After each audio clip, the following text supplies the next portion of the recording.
Morning students, ज्ञानगार की online class में आप सभी का स्वागत है। पिछले लेक्चर में हमने इलेक्ट्रिक पोटेंशियल और पोटेंशियल डिफरेंस की डेफिनेशन और उनसे रिलेटेड कुछ क्वेश्चन किए थे। आज हमारे पास नया टॉपिक है electric potential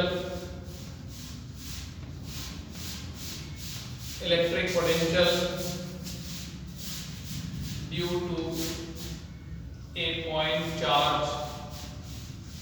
electric field intensity जब आपने पढ़ी होगी तो उसमें भी एक टॉपिक था electric field intensity due to a point charge. Point charge की वजह से इलेक्ट्रिक फील्ड इंटेंसिटी, और ये आंसर आया होगा उसका E = kq/r²। k की भी वैल्यू रखो तो E = 1/4πε0 q/r²। ठीक है, तो पॉइंट चार्ज के कारण electric field intensity E = kq/r²। आज हमारे पास टॉपिक है electric potential due to a point charge. Point charge की वजह से हमें क्या निकालना है, इलेक्ट्रिक पोटेंशियल। तो क्या होता है उसके बारे में हम बात करेंगे। देखिए, electric potential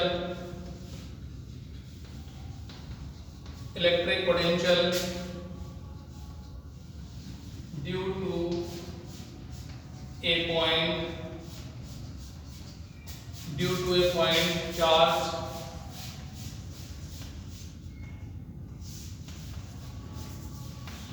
due to a point charge is given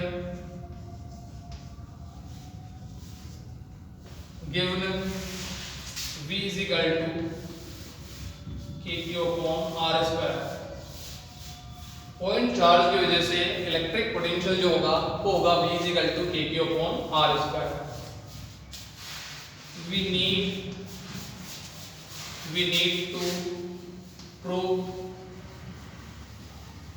these formula। हमें ये क्या करना है, इसको प्रूफ करना है। पॉइंट चार्ज की वजह से जो इलेक्ट्रिक पोटेंशियल होगा वो V = kq/r² होगा। We need to prove this formula। ये हमें क्या करना है, प्रूफ करना है।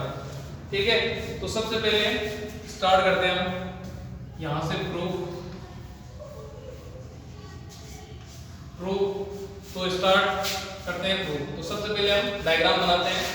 डायग्राम अच्छे से एक बार समझ लो, उसके बाद फाइनल आंसर निकालने में ज्यादा प्रॉब्लम नहीं होगी। तो यहाँ पे हम लिखते हैं, सबसे पहले एक लाइन लिख लेते हैं। देखो, consider a point charge q and we have to calculate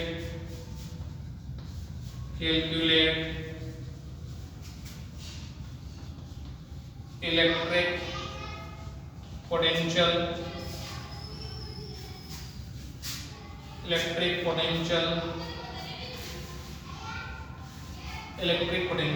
consider a point charge Q। मान लेते हैं पॉइंट चार्ज Q है, इसकी वजह से हमें कैलकुलेट करना है इलेक्ट्रिक पोटेंशियल। तो देखो, ये हमारे पास एक पॉइंट, ये देखो हमारे पास पॉइंट है। ठीक है, ये पॉइंट O है। इस पॉइंट O पर पॉइंट चार्ज क्या है, वो है Q ले सकते हो या प्लस Q भी आप ले सकते हो, Q या प्लस Q। ठीक है, ये हो गया हमारे पास Q या plus Q। Point charge Q है, हमें पोटेंशियल निकालना है। कहाँ पे, स्मॉल r डिस्टेंस पे। मान लेते हैं कोई पॉइंट P है, O से ये जो डिस्टेंस है वो क्या है, स्मॉल r, और हमें स्मॉल r डिस्टेंस पे कोई पॉइंट P है, वहां पे हमें क्या निकालना है, पॉइंट चार्ज की वजह से पोटेंशियल निकालना है। स्मॉल r डिस्टेंस पे पॉइंट P है, पॉइंट P पर पॉइंट चार्ज की वजह से हमें क्या निकालना है, पोटेंशियल हमें फाइंड करना है।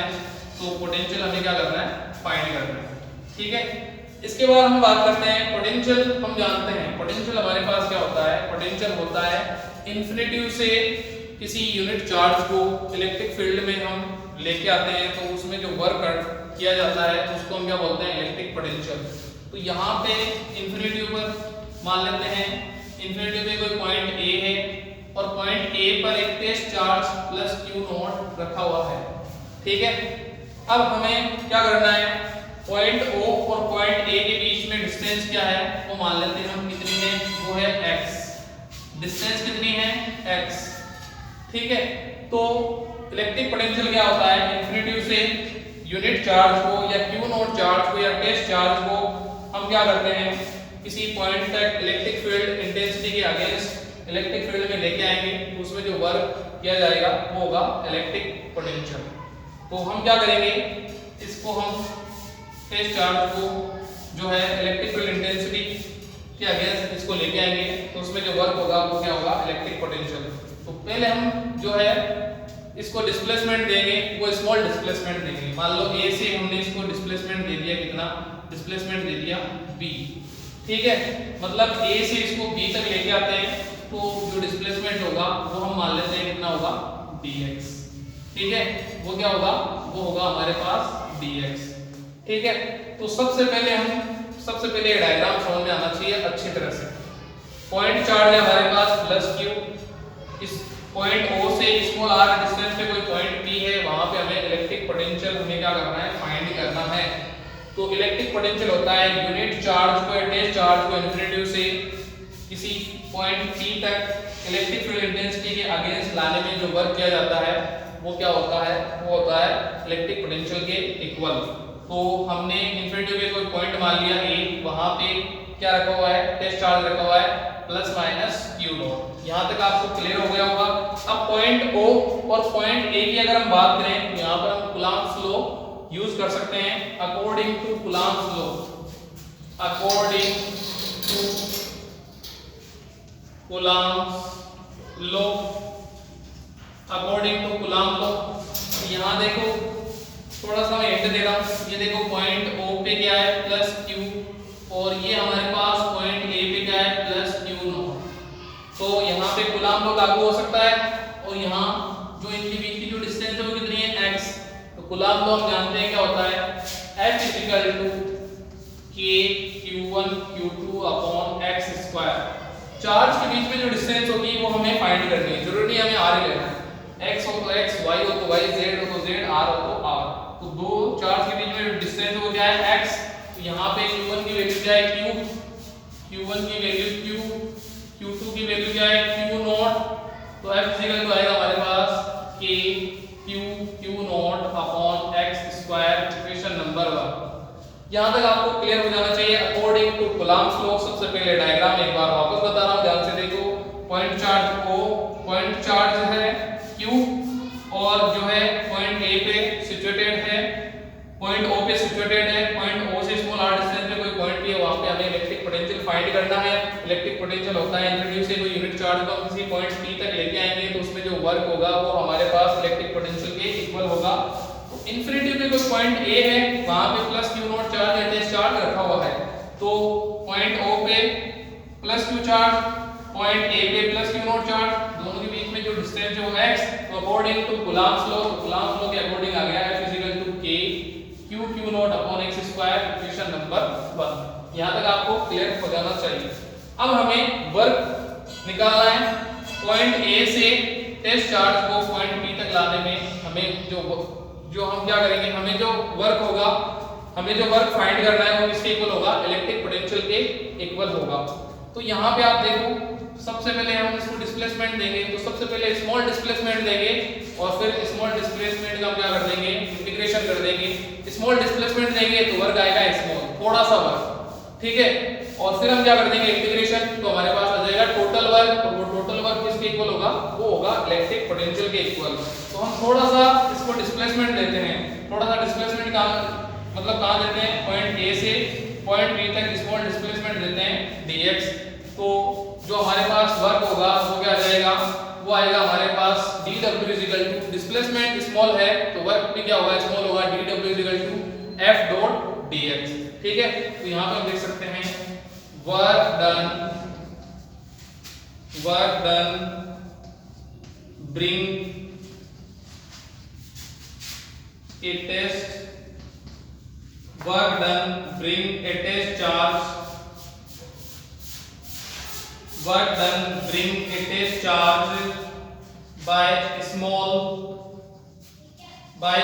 distance dx। तो हमें वर्क निकालना है। अगर हम स्मॉल डिस्प्लेसमेंट देते हैं, स्मॉल डिस्प्लेसमेंट हम देते हैं तो उसमें जो वर्क डन होगा वो हमें निकालना है टेस्ट चार्ज को लाने में, ब्रिंग करने में। तो वर्क क्या होगा, dw is equal to f dot dx। यहां तक बात क्लियर हो जानी चाहिए। dw is equal to f dot dx। Dot product है तो आप सभी जानते हैं डॉट प्रोडक्ट में क्या होगा, cos थीटा। तो dw is equal to हम क्या ले सकते हैं, f dot dx cos theta. अब हमें एंगल पता करना है। देखो आपको डायग्राम केवल ये ऊपर वाला ही बनाना है, ये वाला डायग्राम नहीं बनाना है, ये केवल समझाने के लिए मैंने आपको बस बताया है, ठीक है।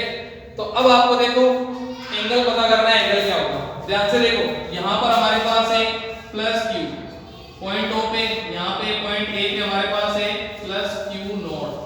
सेम चार्ज है, ठीक है, नेचर इनकी सेम है, दोनों पॉजिटिव चार्ज है।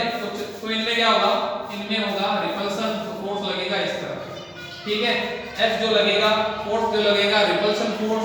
और आप प्लस q नॉट चार्ज को कहां लेके जा रहे हो, a से o की तरफ, a से o की तरफ। जो आपका dx है वो x डायरेक्शन में होगा।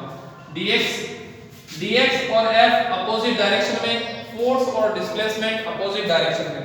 फोर्स आपका लगेगा इस तरफ f, फोर्स यहाँ पे जो लगने वाला है इन्फिनिटी यहाँ पे ले लेते हैं हम, फोर्स यहाँ पे लगेगा f, ठीक है, फोर्स यहाँ पे लगेगा f और डिस्प्लेसमेंट होगा इस तरफ, डिस्प्लेसमेंट होगा इस तरफ। तो फोर्स f और डिस्प्लेसमेंट अपोजिट डायरेक्शन में होंगे तो एंगल कितना होगा, एंगल होगा theta is equal to 180 degree, ठीक है। तो थीटा इज इक्वल टू कितना होगा, 180 डिग्री। तो थीटा इज इक्वल टू हम लेंगे 180। तो cos 180 की वैल्यू क्या होती है, cos 180 की वैल्यू होगी -1। तो यहाँ वैल्यू इनपुट कर देंगे, dw is equal to f dot dx -1। तो आंसर आ जाएगा dw is equal to -f dot dx, equation number 2। यहाँ तक हमारे पास इक्वेशन नंबर 2 की वैल्यू आ गई। डायग्राम केवल आपको बस यही बनाना है, ये भी डायग्राम नहीं बनाना है, ये तो बस मैंने आपको समझाने के लिए बताया। आप चाहो तो इसको अलग से यहाँ बना सकते हो।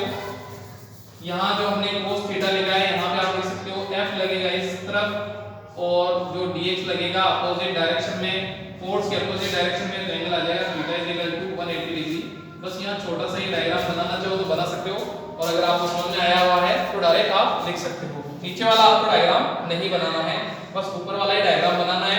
तो f dot dx cos theta, theta कितना है 180, तो cos 180 की वैल्यू -1। तो dw इज इक्वल टू क्या आ गया, -f dot dx, equation number 2। अब हमें क्या करना है, टोटल वर्क निकालना है। तो टोटल वर्क निकालने के लिए हम क्या करेंगे, integration, total work done by integration. तो इंटीग्रेशन हम करेंगे, इक्वेशन नंबर 2 का हम क्या करेंगे, इंटीग्रेशन। तो देन इंटीग्रेशन, तो इंटीग्रेशन करेंगे तो हम क्या लिख सकते हैं, देखो इंटीग्रेशन अगर हमें करना है इक्वेशन नंबर 2 का, तो इंटीग्रेशन हमारे पास होगा इंटीग्रेशन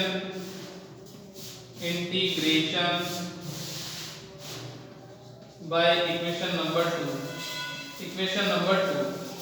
तो dw integration minus f dot dx।